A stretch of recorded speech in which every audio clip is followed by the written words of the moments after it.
وَأَنَّ الْمَسَاجِدَ لِلَّهِ فَلَا تَدْعُوا مَعَ اللّٰهِ أَحَدًا.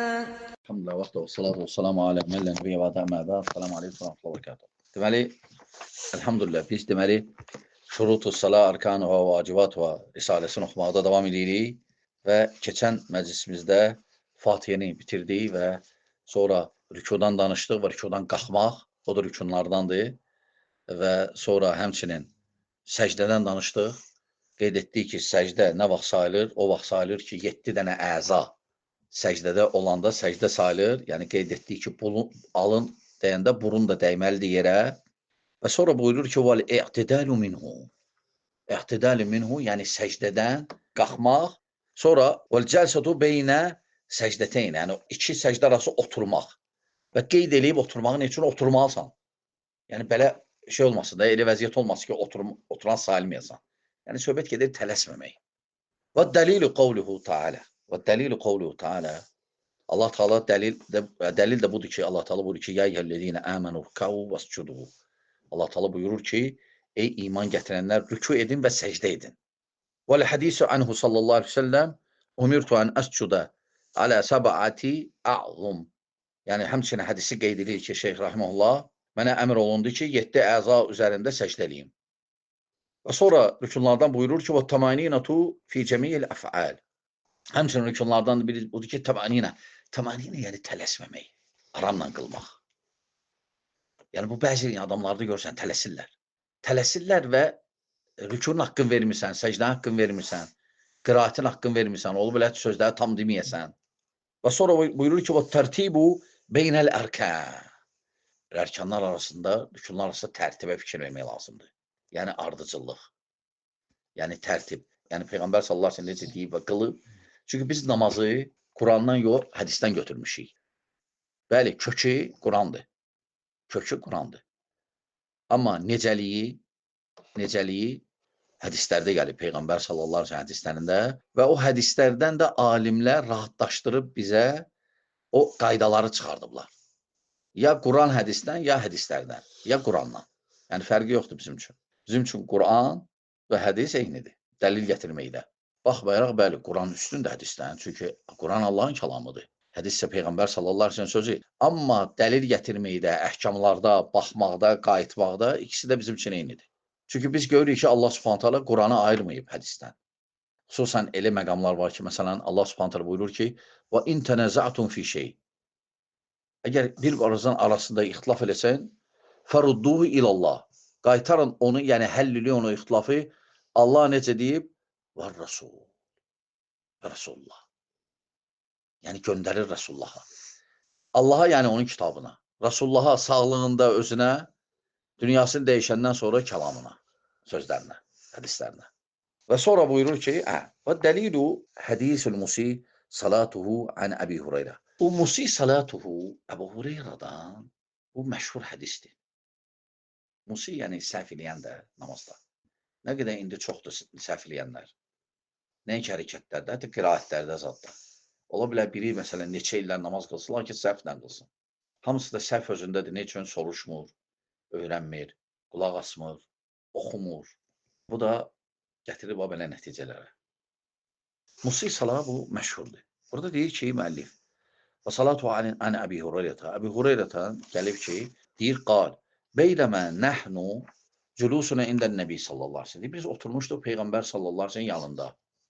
İz dəxələ rəculun fəsəlləmə alən Nəbi sallallahu aleyhi ve sellem. Girdi bu vaxt bir kişi meçdə namaz qıldı və salam verdi. Yəni namazdan sonra. Namaz qılıb gəldi, Peyğəmbər sallallahu aleyhi ve sellem salam verdi. Fəqalə irci fəsalli fə innəkə ləm tusalli. Peyğəmbər sallallahu aleyhi ve sellem dedi ki, qayıt, o namazı təzdən qıl, çünki sən namaz qılmadın. Fəaləhə tələsən. 3 dəfə belə elədi. Yəni getdi, qıldı, gəldi, dedi, salam aleykum. Dedi, qayıt, təzdən namazı qıl, çünki sən namaz qılmadın. 3-cü dəfə də belə eləyəndə, dedi, qayıt, dedi, ya Rasulallah. Sümmə qalə, vəlləzi ba'təkə bil-haqq, nəbiyyən, lə uxsinu qeyrə hədə fəallimni. Dedi ki, ya Rasulallah, mən bundan başqa heç nə bacarmam. Öyrət məni. Yəni, mən belə qılam. Onda başı sal öyrət. yəni fikir versən, hətta sahabələrin arasında var idi adamlar, görürsən ki, ola bilər təzə ibadətə başlayanlar, bədəvilər hansı ki, ola bilər görsən ki, təzə idi, bilmirdi namaz qılmağı, necə? Peyğəmbər sallallahu əleyhi və səlləm görsən öyrədir. Fəqalə lehu Nəbi sallallahu əleyhi və səlləm, bu vaxt Peyğəmbər sallallahu əleyhi və səlləm onu öyrədəndə dedi: "İdə qumta ilə salatika fəkəbbir." Yəni namaza qalxanda birinci təkbir elə. Təkbiratul ihram, birinci təkbir. Thumma qra ma teyassara ma'aka minel Qur'an. Sonra oxu Qur'anı, yəni Fatihə. Sonra amin deyib, sonra başqa bir surə. Thumma rka' hatta tatma'innə raki'an. Sonra rükû elə. Hətta rükuda tam dayananacan. Thumma rfa' hatta ta'tadilal qa'iman. Sonra rükudan qalx. Ta qiyamdakı kimi dayan. Thumma iscud hatta tatma'innə sacidan. Sonra səcdə elə hətta tam dayanasan səcdədə. Thumma rfa' hatta tatma'innə calisan. Sonra otur hətta oturmaq kimi sayılasan. Yəni tələsməyəsən. Thumma fa'al zalika fi salatika kulliha. Sonra bunu hər bir namazında elə yenə bu cür qıl yenə. Ha bu cür qıl. Deməli fikir versə musiqi salatı məşhurdur. Ola biz görürük indi səhvlər. Biz görürük, görsən öyrətmək lazımdır, baş salmaq lazımdır. Nə qədər bu saat yəni namaz qılanlara nə qədər namaz qılmaq öyrətmək əsasən bu yaşlılar, bu rayon yerlərində, hətta şəhərdə də görürsən ki, səhvlər ilə namaz qılanda, subhanallah. O burada şeyx aman deyir ki, rahimehullah, "Eydər fəmmən yanbəği tənbih aleyhi bin nisbəti." Təbii ki, biz Məhəmməd Amanın şərhini oxumuruq. Hələ nə üçün? Birinci uzun olacaqdı. Uzun olacaqdı. Çünki kitab oxumaq üç cürdür də şərhinə. Var qısa, var orta, var geniş. Bu kitab ki, məsələn, saat əlimizdə oxumuruq, oxuyuruq. Bunu biz yarım saata da oxuya bilərdik. Əsas mətni. Qısa şərhinə. Bəli, bir ayda oxuya bilərik, bəlkə də bir ilə. O baxır şərhə də. Ona görə şərhlər üç cürdür. Mən sənin Məhəmməd Amanın şərhi rahmanullah əladır, faydalar verir burada. Lakin məqsədim nədir? Yəni qısa olsun ki, aydın olsun, rahat olsun. Çünki bu elə mühüm məsələlərdir. Bəziləri elə bilir ki, bu şeyləri bilir. Amma görürsən ki, içində elə məsələlər olur ki, bilmir. Və ya təkrar olur. Və ya hər halda eşitdikcə zərər verməz ona. Daha da bildiyi möhkəmlənir. Və dəqiqləşdirir ki, artıq rahat onu deyə bilər. Burada Məhəmməd Aman təbii ki, oxumuruq. Bəzi yerlərini toxunur, oradan onun fikirlərindən bəzilərini deyirəm burada. Məsələn, burada şeyx nə deyir ki, gəlin biraz oxuyaq onun sözlərindən. Və idə mimmən yənbəği tənbih aleyhi bi nisbəti li tullabil ilim. Yəni, elm tələbələri həmçinin nəyə fikir verməlidir? Ənəhu fəltəkun dirasəti fiqh alə hədihi tariqa əlləti sələkəhə hədəl müəllif ey təxtar min kutubil fiqh min cəmil məzahib el-kitab əlləzi yədkurul hukm və yədkurul dəlil. Yəni, şeyx toxunur ki, bu müəllifin kitabı qısa olsa da nəyə yaxşıdır? Qeyd edir məsələni və dəlili qeyd edir. Çünki məzhəb kitablarında çoxsunda bunu görmürsən. Məzhəb kitablarında çoxsunda görmürsən, çünki dəlil yoxdur. Deyir ki, bu məsələ belədir, bizim məzhəb alimləri belə deyib. Aydındır. Ona görə məzhəb kitablarını oxuyanlar, onlar demək, dəlillərin çoxsunu bilmirlər. Çünki onlar hələ dərs alıblar. Aydındır. Yəni, demək olar ki, məzhəblə gedənlər 100% olmasa da müəyyən bir faizi dəlilsiz öyrəniblər. Bu da onlarda qüsurluqdur, naqislik. Yəni, dəlili soruşanda bilmir. Nə deyir? Deyir, bizim alimlər belə deyib. Bizim alimlər belə. Hətta dəlili desən, fanatikdirsə, deyəcək, mən dəlili qəbul edirəm, bizim alimlər belə deyib. Bu da məzhəbçiliyin fərqinə fikir verirsiniz. Yəni, şeyx deyir ki, elhamdülillah fikir verirsiniz, balaca kitabçadır da, mühüm məsələlər toxunamaz aid. Və şeyx hamısını qeyd edir. Hətta burada da çox qeyd eləmir. Lakin ümumi dəlilləri qeyd edir hamısını. Qurandan, hədisdən.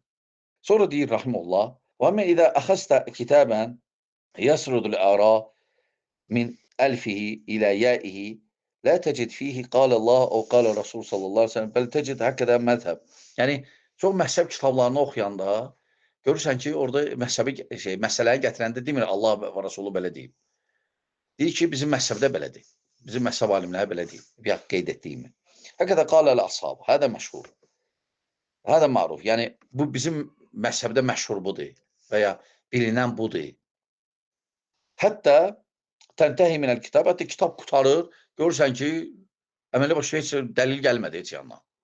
Mislə həzəl kitablə yuxrucuka minəl cəhli əbədən. Yəni, hələ kitabları oxumaq səni cahillikdən çıxartmayacaq. Sən sadəcə müəyyən bir məzhəbin rəylərini biləcəksən və salam. Bu o demək deyil, amma sən o dəlilləri bilməsən, sən elə qalacaqsan da belə. Yəni, çox məzhəbçi ilə danışanda, görürsən, dəlil gətirə bilmir. Bu da məzhəblərdə çatışmamazlıqdır. Çünki nə üçün? Yəni, onlar dəlilə üstünlük vermirlər. Məzhəbçilik nədir? Təqlid. Təqlid şəxsə bağlılıq. Ona görə onlar dəlillərə fikir vermirlər. O şəxs də kaş ki, Əbu Hanif olardı, Malik olardı, Əhməd olardı, Şafi olardı. Hələ deyil də. Yəni, onlar sadəcə adları da onların. Amma belə baxanda, məsələn, o məzhəblə gedənlər, heç Əbu Hanifə, Hənəfilər heç Əbu Hanifəyə təqlid edəmir. Adından sadəcə adıyla bağlıdırlar. Fəqət adları bağlıdır. Və həmçinin Şafilər də həmçinin, Malikilər də həmçinin, Həmbəlilər də həmçinin. Bu çıxıblar, çıtdanlar yeni Həmbəlilər. Əslində, xavariclər də olar. Lakin necə başladı? Biz indi meydandayıq da, eşidirik. Gördüm, suallar gəlir. Məzhəblə getmək lazımdır. Məzhəblə. Görürəm ki, işləyirlər kimlərsə. Özüm də təəccübləm. Bu nə şeydir, çıxıb təzə. Məzhəblə getmək lazımdır. İndi başa düşürlər. Bunlar məzhəbi birinci şey elədilər. Sonra məzhəbi, sənə deyir ki, məzhəblə. Həmbəli. Məsələn, Azərbaycanda həmbəli olmayıb. Hənəflərlə Şafilərdir. Həmbəli məzhəbi, gedək həmbəlinə. Yaxşı, həmbəli. Getdin, sən də qəbul edin. Həmbəli məzhəbi. Sonra gətirir ki, həmbəli məzhəblə getmək lazımdır. Məzhəb də gedəndə həmbəli ilə artıq başqalarına fikir vermirsən. Şafilərə, Malikilərə, Hənəflərə baxmırsan. Sonra bu keçir biraz qısqanclığa və ədavətə. Sonra tarixdə biz görürük ki, təcrübədən tarixə fikir versək, bunlar bir-birlərini qırıblar. Bunlar bir-birlərini müharibə edib. Hətta İranda, İranın bir qismi Hənəfi idi, bir qismi Şafi. Bəzi tarixçilər yazır ki, Səfəvilər gələndən sonra bunların arasında müharibə bitdi. Yəni, məcbur edilər, hamısı 12-liyi qəbul elətdirdilər. Qutardı, Hənəfi, Şafi bitdi. İndi qalan sünnilər var orada və yenə var. Hənəflərlə Şafilər yenə var. Çünki bu Türkmənistan tərəf zat, sonra Pakistan tərəf, Zahidən zat. Oradakı İran ortadakı şiyələr. Qıraq sünni damsı İranda. İranın 35% sünnidir təxminən. Maşallah, elhamdülillah, Mədinədə maşallah oxuyurlar İranlılar. Maşallah. Düzdür, qayda bilmirlər ələm, amma oxuyurlar artıq. Yəni, deyim ki, azı da deyirlər. 50-100 arası. Səhv eləmirəmsə. Qabaq belə şey yox idi. Mənim vaxtımda sadəcə biri var idi, oxuyurdu, fars idi. Çox belə tərbiyəli olan idi. Məndən 2 il qabaq idi o kursda. Şəriət fakültəsində oxuyurdu. Sonra qutardı o, getdi. Sonra mən də qutardım. Sonra bir dəfə Ümrəyə gedəndə, Mədinədə olanda köhnə tələbələri gördüm. Onu soruşdum. Dedilər ki, o tək idi mənə İranlı. Dedilər ki, getdi sonra biraz qaldı burada, sonra getdi Tacikistana. Tacikistan fars dilində daxı. Orada İmam Tirmizinin mədrəsəsi var. Deyir, məktəbdən çıxanda, deyir, pləkanlığa düşəndə avtomatla vurdular onu. Allah şəhidlərdən qəbul etsin. Belə çox tərbiyəli olan fars idi, sünni idi, əhl-i sünnə idi. Oranı demək istəyirəm ki, 35% təxminən, bəlkə də çox sünnidir. Şiyələr ortadadır, qıraq sünni damısı. Məsələn, İranda bu saat Hənəfilər də var, sünnilərin içində Şafilər də var. Məsələn, Kürdlərdir, onlar Şafidir. Məsələn, dağ tərəf, məsələn, İran astarası, Talışlardır, onlar Şafidir. Aydındır. Azərbaycanlılardan da var, sünni azdır. Çünki mənim tələbələr dedilər ki, oxuyurdu bir-iki nəfər Azərbaycanlı İranla, təsəvvürlə. Yəni, bizim üçün bu qəribədir də, maraqlıdır. Deyib, onlar orada məsələn nə deyirlər? Məsələn, orada tələb edirlər ki, sən məzhəblə getməlisən. Məzhəbdən çıxma. Yəni, qalqılan məzhəbində. Deyib, yaxşı. Yəni, şeyx deyir ki, rahimullah, bir dənə məzhəblə getmək insanı cahillikdən çıxartmır. Yəni, sən ola bilər kimisə rəyin biləsən, amma dəlillərlə bilməlisən. Dəlillərlə. Bunu da düz deyə hamı bilə bilməz. Hamını deyək, bütün avam, bütün beçidə gələndə rükunu dəlilin hardan sənə gətirsin? Soruş, təşəhhüdü dəlil nədir? 99% bilməyəcək. Düzdür, amma biri var dəlillə öyrənmək, o başqadır, biri də var dəlilsiz öyrənmək. Söhbət ondan gedir. Məsələn, sən deyə bilərsən, mən fiqhi, namaz bölümün dəlillərlə öyrənmişəm. Müəyyən bir məzhəbə bağlanmamışam. Elhamdülillah. Lakin ola bilsin səndə dəlillər yaddan çıxıb. Və ya məsələn tutaq ki, mən özüm. Məsələn biz Mədinədə necə idik bizdə? Fiqh dərsidir. Müəllim gəlir, məsələn, namaz kitabı təşəhhüd bölümü. Müəllif gəlir, yazır. Təşəhhüd. Namazda təşəhhüd. Məsələn, ət-təhiyyat. Birinci dəlili yazır. Təşəhhüd barədə nə gəlib? Qurandan ayə varsa ayə, yoxdursa hədis. Səhih. Qeyd edəndən sonra deyir, Əbu Hanifə bu məsələdə belə deyib. Malik belə deyib. Şafi belə deyib, Əhməd belə deyib. Vallahi bizim məzhəbi keçirdilər orada. Lakin birin yox. Dördün də. Lakin məqsəd nə idi? Göstərmək istəyirdilər ki, onlar birinci hamısı bizim alimlərdir. Bizim alimlərdir. Yəni təəssüb məzhəbçilikdə nədir? Şafilər Hənəfiyə baxmırlar artıq. Əbu Hanifənin kitablarına baxmırlar. Və ya Maliklər heç tanımırlar və ya o düzgün deyil. İmam Malik də bizim alimdir. İmam Əhməd də, İmam Şafi də, İmam Əbu Hanifə də.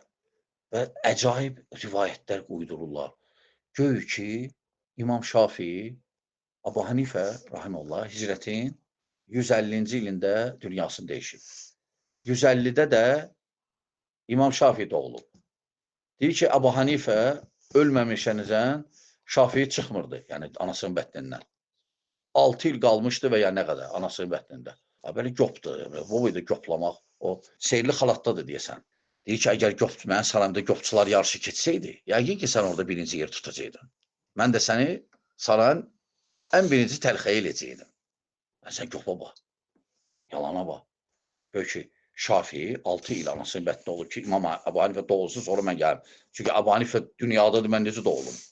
Yəni, belə şeylər çoxdur məzhəblərdə. Və məzhəblərdə problemlər var, qardaşlar. Bir dəfə əgər bir vaxt olsa danışarıq olanın belə baxışların zat, bahar aparır əslində, ölməyə, ölür, ədavətə səbəb olur və s. Şeyx nə deyir? Rahimullah, yaxşı qaydaq. El-kitab-ləzi yuxricuka minəl-cəhli fil-fiqiyyət, el-kitab-ləzi yəzkurul-hukum və yəzkurul-dəlil. Yəni, şeyx deyir ki, ümumiyyətlə, cahillikdən çıxmaq üçün sən kitab oxuyanda dəlillərə əsasən gərək oxuyasan. Dəlilli olsun. Dəlillər də səhih dəlillər olsun. Yəni, uydurma nağıllar üzərində əfsanələr ki, şeyx yuxuda belə görüb. Hələ olmamalıdır. Qad yakunu muxtasaran kəhəkədəl kitab və qad yuftah ləkə əbvab. Təshəb tabhəz min heyz tasihil ədillə və təvəssu və mitlə hədəl kitab huvəlləzi yənbəğə ən yurabba aleyhi siğarı talabə. Yəni, kiçik balaca tələbələr yaxşı olar ki, başlayanda fiqhi və s. dəlillərlə öyrənsinlər. Dəlillərlə. Sonra nə deyir şeyx rahimehullah? Tayyib. Thumma yantaqiluna feyəxtaruna kitaban mitlu o qariban minhu fil fiqhiyyat. Elə ki dəlillərlə oxudun, sonra hansısa bir məzhəbin kitabını, fiqh kitabını oxuya bilərsən. Məsələn, indi mən istəyirəm bundan sonra sizə keçən məclislərdə dedim, bundan sonra hansı kitab oxuyaq? Məsələn, mən oxuyardım, məsələn, Əbu Şücani. İndi qardaşlarda bəzilərdir Umdatul Əhkam. Düzdür, hər ikisi. Umdatul Əhkam dəlillərləndir ya, genişdir. İndi baxarıq. Amma bizim tərəflər Şafiilərdir. Əbu Şüca da Şafii məzhəbində fiqhidir. Belə çox böyük deyil. Çoxdur, belə kifayətdir. Yəni, illər aparacaq bizdə o. İnşallah. Yəni, həftədə bir dəfə götürə bilsək. Yəni, münasibdir də, biz tərəflər Şafiidir axı. Çünki Azərbaycanda dağ tərəflər, dağ ətəyi, dağlarda yaşayanlar, onlar hamısı sünnilər, Şafiilərdir. Aranda yaşayan sünnilər Azərbaycanda Hənəflərdir. Ona görə yaxşı olar ki, məsələn, sən harada yaşayasan, oranın məzhəb fiqhin bilməlisən, məlumatın olsun. Bu baxımdan, məsələn, bizə münasibdir Əbu Şücanı oxumaq, məsələn, Şafii fiqhin.